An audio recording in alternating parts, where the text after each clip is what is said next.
pagi adik-adik, apa kabar? Semoga kalian semua sehat selalu. Yuk, kita akan memulaikan kebaktian sekolah minggu. Semuanya adik-adik bangkit berdiri, sikap doa yang baik. Tutup matanya, lipat tangannya, kita mau nyanyi Ku di tanganmu, ku di hatimu.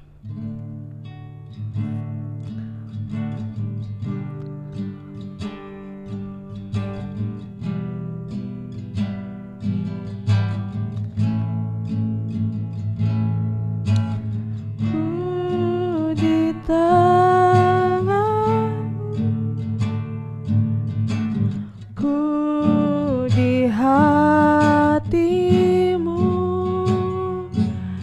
di pikiranmu, di rencanamu, tak pernah ku sendiri.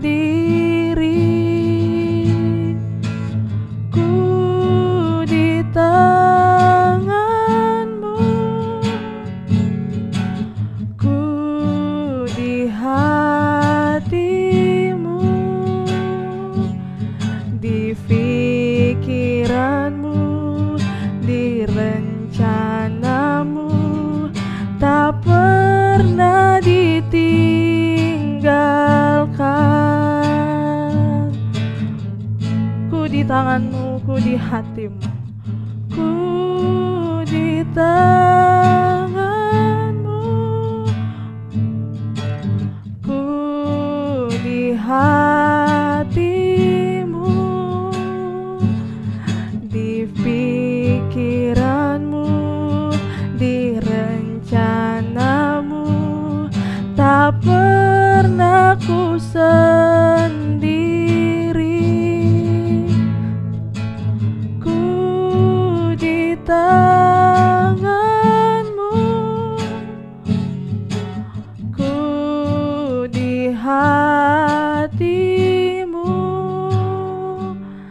di pikiranmu, di rencanamu, tak pernah ditinggalkan, tak pernah ditinggalkan, tak pernah ditinggalkan, tak pernah ditinggalkan, tak pernah ditinggalkan.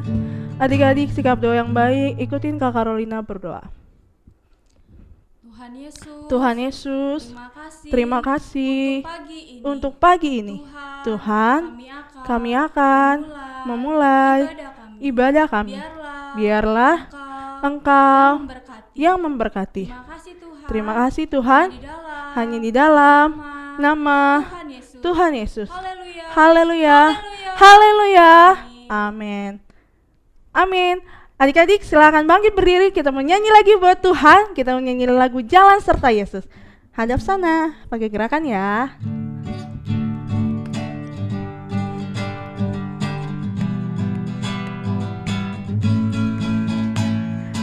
Jalan serta Yesus, jalan sertanya setiap hari. Jalan serta Yesus, serta Yesus selamanya. Jalan serta Yesus, jalan sertanya setiap hari. Jalan serta Yesus, serta Yesus selamanya. Jalan dalam suka, jalan dalam duka, jalan sertanya setiap hari. Jalan serta Yesus, serta Yesus selamanya. Jalan dalam suka, jalan dalam suka, jalan sertanya setiap hari. Jalan serta Yesus, serta Yesus selamanya. Puji Tuhan. Adik-adik masih bangkit berdiri, kita menyanyi lagu Kasih Yesus Indah, oh Indah.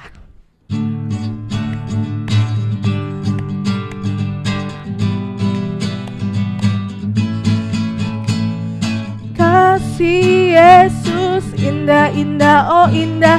Kasih Yesus indah, indah, oh indah.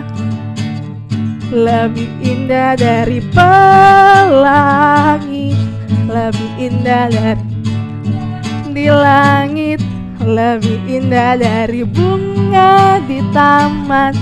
Oh Yesusku, kasih Yesus indah, indah, oh indah. Kasih Yesus indah, indah, oh indah. Kasih Yesus, oh indah.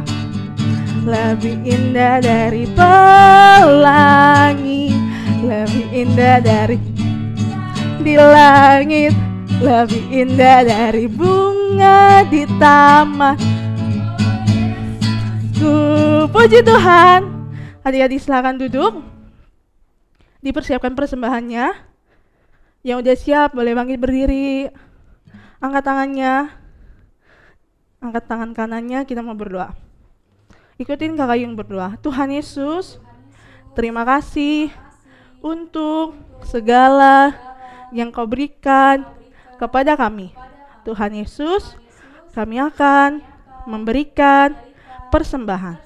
Biarlah persembahan kami Engkau berkati. Terima kasih Tuhan. Di dalam nama Tuhan Yesus. Haleluya. Amin. Kita menyanyi Aku Diberkati.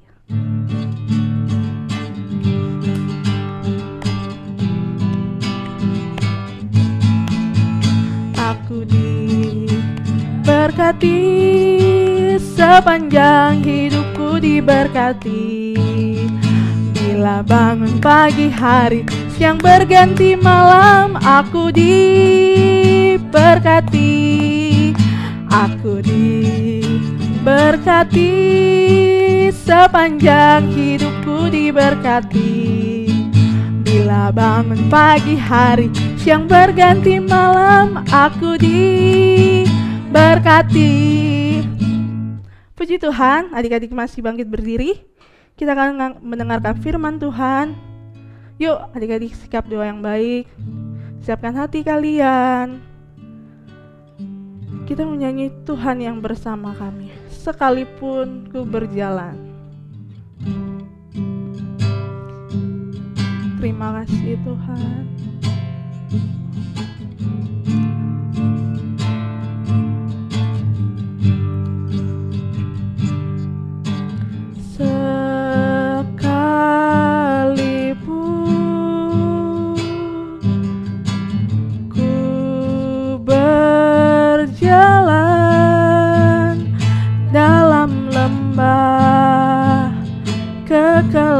Kekelaman, Kau besertaku.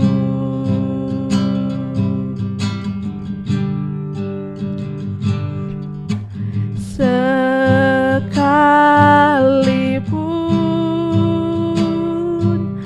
hidup tak menentu, hanya Engkau kepastian bagiku.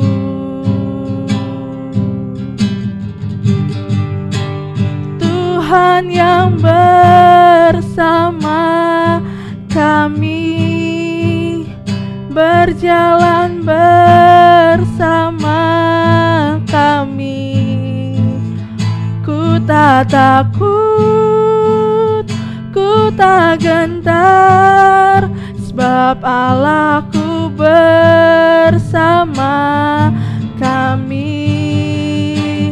Tuhan yang bersama kami, berjalan bersama kami. Tangan-Mu yang pegang hidupku, ku yakin Kau bersama kami. Tuhan yang bersama kami, berjalan bersama kami. Ku tak takut, ku tak gentar, sebab Allahku bersama kami. Tuhan yang bersama kami, berjalan bersama kami. Tangan-Mu yang pegang hidupku, ku yakin Kau bersama kami. Tangan-Mu yang pegang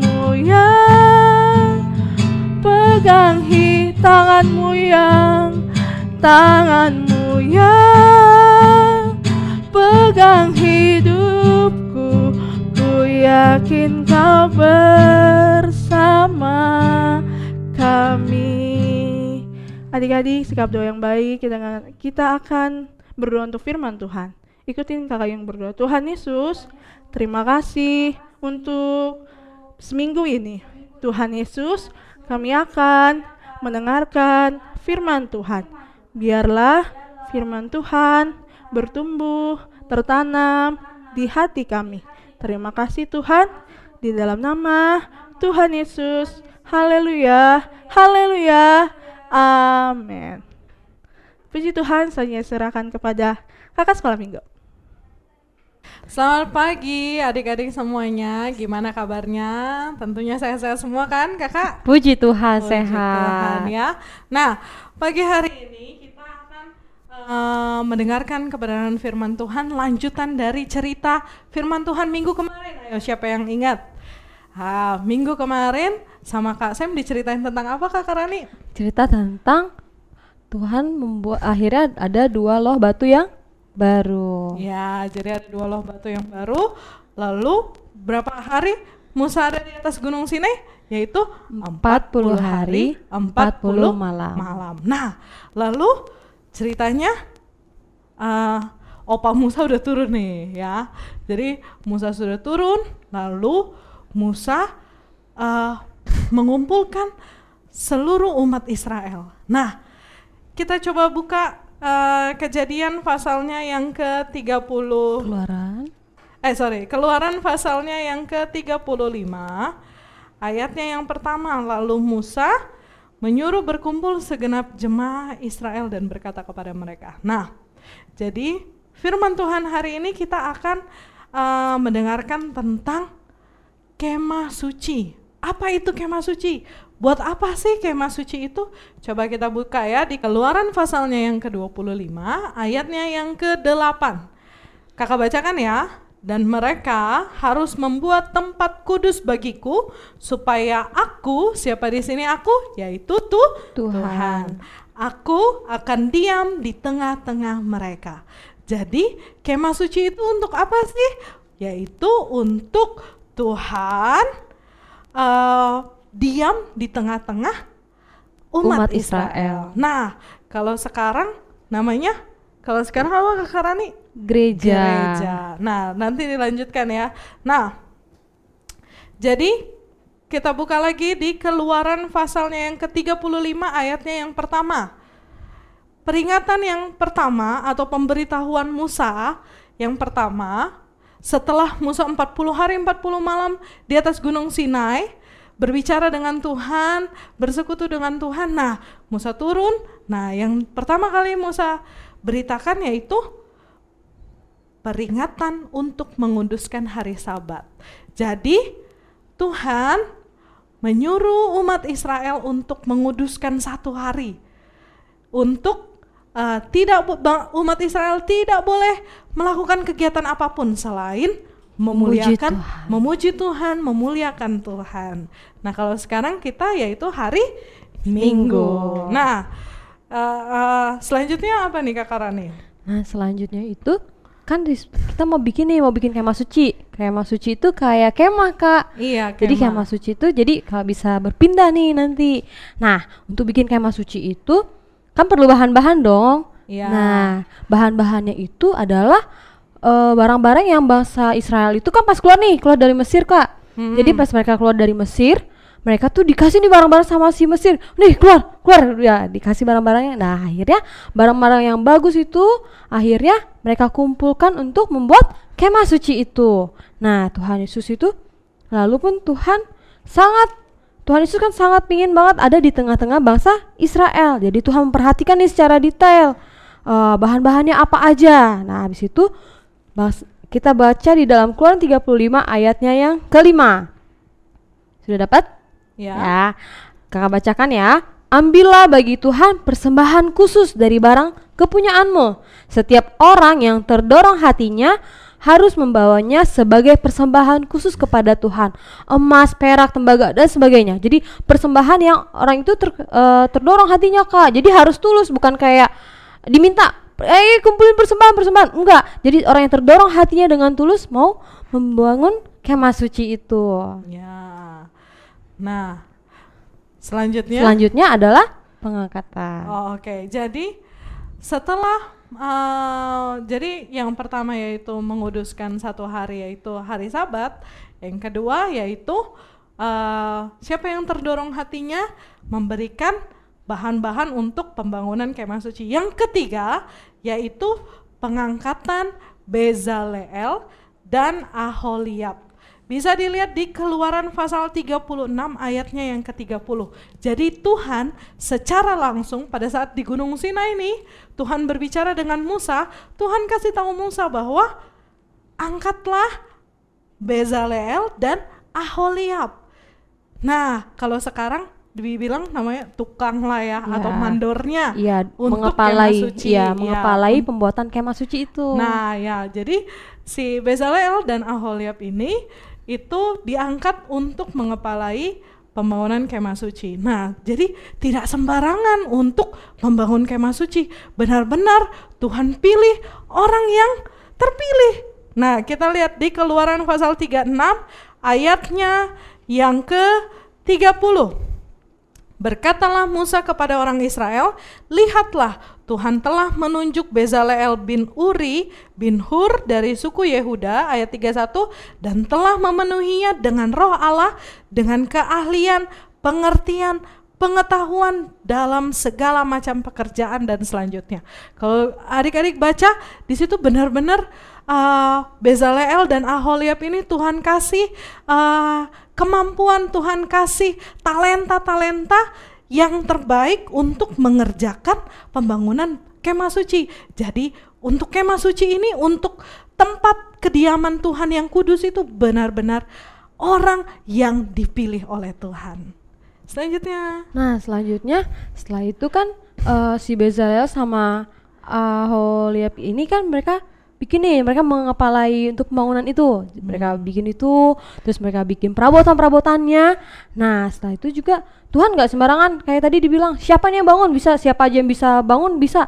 Enggak, tapi orang terpilih. Nah setelah itu Tuhan gak pilih aja nih siapa, tapi Tuhan bilang bahwa ukurannya harus seperti ini loh, bahannya harus seperti ini loh. Karena Tuhan Yesus itu adalah Tuhan yang kudus. Tuhan Yesus itu gak sembarangan. Jadi Tuhan Yesus itu adalah teratur, Tuhan punya aturan. Nah, di dalam kemah suci itu dia terbagi menjadi 3 tempat, Kak. Jadi ada halaman atau pelataran, lalu tempat kudus dan ruang maha kudus. Nah, di tempat pelataran itu ada bejana pembasuhan. Lalu di tempat kudus itu ada meja roti sajian, ada kandil untuk penerang. Lalu ada mezbah pembakaran ukupan, ada mezbah korban bakaran, dan bejana pembasuhan. Nah, di ruang maha kudus itu ada tabut perjanjian. Gak sekecil ini ya tentunya ya. Ada ukuran-ukuran yang tadi Kak Rani bilang, semua sudah dirinci sama Tuhan. Ukurannya berapa sentimeter, berapa hasta ya kalau di Alkitab ya. Berapa hasta, tingginya berapa, lebarnya berapa. Nah, tabut perjanjian itu ada nih, bisa kelihatan? Nah, ada 2 kerubium. Nah, bentuknya ini, kayak gini. Jadi ada tabut perjanjiannya, ada tutupnya, dan ada 2 kerubium. Nah, ini adalah makhluk-makhluk surga. Nah, 2 kerubium inilah yang nantinya ketika korban persembahan, korban dipersembahkan, dipercik di atas ini, nanti ini nyala, kalau kata Bugem ada ininya, ngiung-ngiungnya gitu ya. Jadi ada ini menyala nanti ketika nggak pakai baterai, nggak pakai lighting, enggak, tapi itu menunjukkan bahwa Tuhan menyukai, Tuhan menyetujui dengan persembahan itu. Nah, jadi ini ada di mana? Di tempat Maha ruang Kudus. Maha Kudus, Tempat tabut yang paling perjanjian. dalam. Nah, di dalam tabut perjanjian ini juga di dalamnya ada satu tongkat Harun berbunga, waktu itu pernah diceritain ya. Terus ada mana, satu mangkok mana kan busuk ya. Tapi ketika ditaruh di tabut perjanjian dan karena itu disuruh Tuhan, mananya tidak busuk sama sekali. Luar biasa ya Tuhan. Dan ada 2 loh batu. Nah, jadi di ruang Maha Kudus ada tabut perjanjian. Nah, lalu setelah semua Pembangunan kemah suci sudah selesai, nah kita baca ya di Keluaran pasalnya yang ke 30, Keluaran pasal 40 ayatnya yang ke 34. Jadi yang tadi Kak Rani udah bilang ya, bahwa semua diatur sama Tuhan, rinci, detail, benar-benar sampai ukuran baju imamnya pun yang masuk itu diukur ya Kak Rani ya. Diukur. Nah, jadi benar-benar semuanya ada ukurannya, karena benar-benar Tuhan sangat memperhatikan tempat dia untuk berdiam di tengah-tengah umatnya. Iya, jadi Tuhan sangat memperhatikan tempat dia berdiam untuk di tengah-tengah umatnya. Nah, di ayatnya yang ke-34, lalu awan itu menutupi kemah pertemuan dan kemuliaan Tuhan memenuhi kemah suci. Ayat 34, awan itu maksudnya apa? Tiang awan menutupi kemah pertemuan. Yaitu ketika kemah suci itu sudah selesai, di atasnya tiang awan itu ada di atasnya, lalu kemuliaan Tuhan memenuhi kemah suci itu. Ayat 35, sehingga Musa tidak dapat memasuki kemah pertemuan sebab awan itu hinggap di atas kemah itu dan kemuliaan Tuhan memenuhi kemah suci.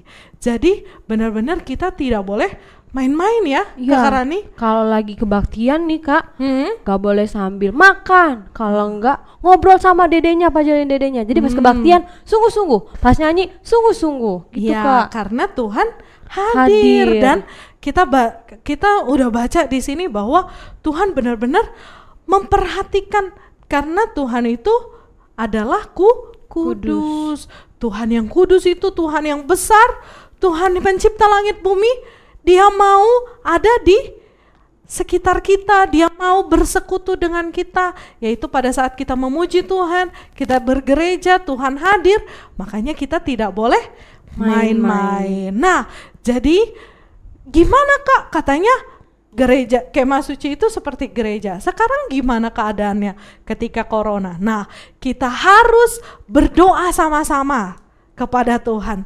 Kerinduan kita supaya kita boleh bersekutu lagi bersama-sama dengan teman-teman, memuji membesarkan nama Tuhan.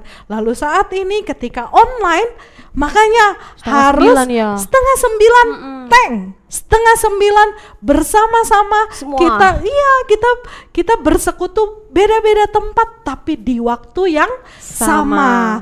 Jadi 8:30 kita langsung memuji Tuhan bersama-sama, berdoa bersama-sama, mendengarkan firman Tuhan bersama-sama. Di saat itulah Tuhan hadir. Walaupun tempatnya berbeda-beda kan, bukan kita tidak malas, tapi memang karena corona ini, makanya situasi kita sedang tidak boleh berkumpul dulu. Makanya kita saat ini situasi yang seperti ini kita tunjukkan bahwa walaupun tempat kita terpisah-pisah, tapi kita tetap satu hati di waktu yang sama. Di waktu 8:30 pagi kita sama-sama memuji Tuhan. Ya. Baik adik-adik, yuk kita sekarang berdoa. Adik-adik silakan bagi berdiri. Alkitabnya boleh disimpan. Yuk kita ikuti Karani berdoa. Tuhan Yesus, kami sudah selesai mendengarkan firman Tuhan. Biarlah Tuhan yang sempurnakan firman yang kami dengar.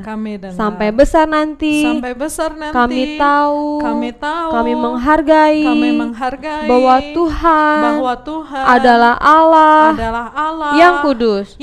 Kami tidak main-main saat kebaktian, saat berdoa, saat naik pujian, saat menyanyikan pujian kami. Terima kasih Tuhan, memberkati kami, Bapak Gembala, Ibu Gembala, orang tua kami, kami pun. Tuhan Yesus, lindungi kami dengan kuasa darah-Mu, berikan kami kesehatan.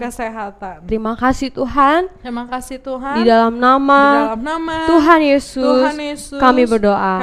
Haleluya, haleluya, amin. Ya adik-adik, kebaktiannya sudah selesai.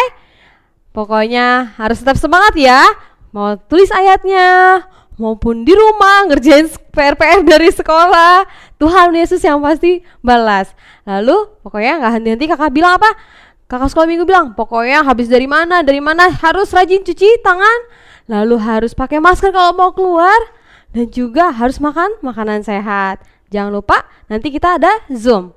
Nanti jangan malas-malas ya Zoomnya, karena itu dihitung juga ada poinnya. Semangat ya, Tuhan Yesus berkati. Sampai jumpa minggu depan. Dengarkan derap langkah